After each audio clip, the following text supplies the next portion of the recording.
Onko boffaaminen tuttua? Tänä vuonna Robeconissa tajuntasi laajenee polttopalloturnauksessa. Kuulostaa eri huisilta.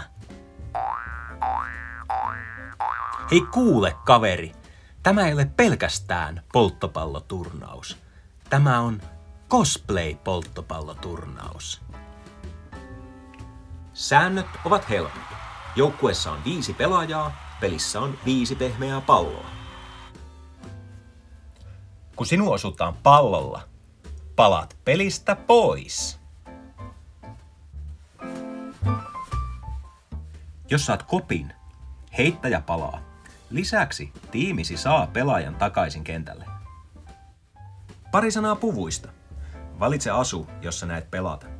Tolppakengät, pitkät laahukset, suuret siivet ja haurat rakenteet toimivat huonosti polttopallossa. Lauantain työpajoihin voit osallistua myös ilman cosplay-asua, mutta sunnuntaina puku on pakollinen.